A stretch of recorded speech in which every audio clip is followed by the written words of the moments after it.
જે પીડાય છે એના માટે જ હું આપને રજૂઆત કરું છું કે આપે તો ઘણું બધી મીડિયા તંત્રને એટલા બધા જાગૃત હતા કે આવું પરિણામ મળતે નહીં, બરાબર છે. એમાં આપ તો જાગૃત છો, પણ અત્યારે પરિવારજનોને હું બહારગામ હતો અત્યારે આવ્યો તો બધાને મળવા આવ્યો છું. એની વેદના ને પીડા એ જ છે કે કમસે કમ અમને ડેડ બોડી તો અપાવો.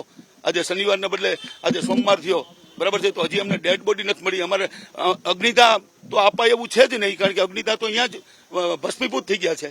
તો એ લોકોને અમે ફૂલ પધરાવી શકીએ. 30 કલાકથી હેરાન થઈ જાય, ભર તડકો છે, એક પણ પ્રકારની વ્યવસ્થા નથી લોકો માટે, સ્વજનો માટે. ઈ શું કરશો? કેટલી રાહ જોવાની? તમે આગેવાન છો.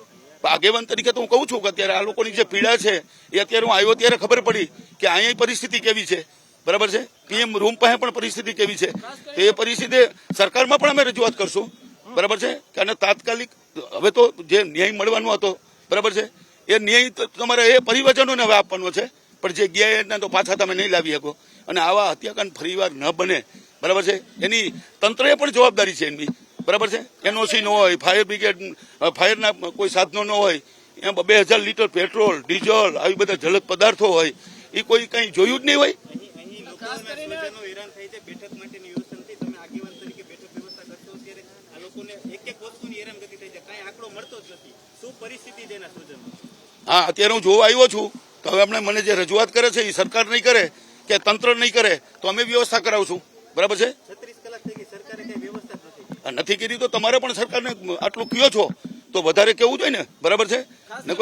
તમે જે છે ક્ષત્રિય આંદોલન વખતે એક આક્રમક લડત આપી હતી, હવે આ લોકોને ન્યાય અપાવવા માટે તમે લડત આપશો? 100% બધા પરિવારજનો, એક પરિવારની ક્ષત્રિયોના 12-15 તમામ સરકારને રજૂઆત કરશું. પરિવારને ન્યાય મળે એની રજૂઆત કરશું.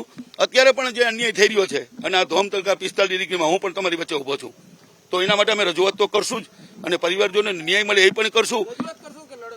લડત એટલે રજૂઆતમાં લડત જ આપવાની હોય ને, લડત વગર તો કઈ કોઈ સમજવાનું જ નથી.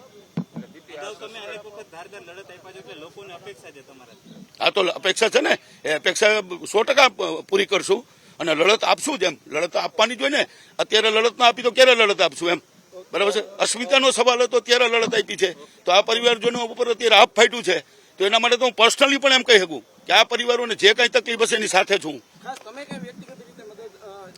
વ્યક્તિગત રીતે જ કહું છું, જે પરિવારોમાં માતા પિતા વગરના બાળકો થઈ ગયા છે એને હું દત્તક લઈને ભણાવીશ, આજીવન એની વ્યવસ્થા કરી દઈશ, બરાબર છે. એ બાળકોને કદાચ નિરાધાર હશે તેના લગ્ન પણ કરાવી દઈશ, એ હું વ્યક્તિગત કહું છું, બરાબર છે. હા.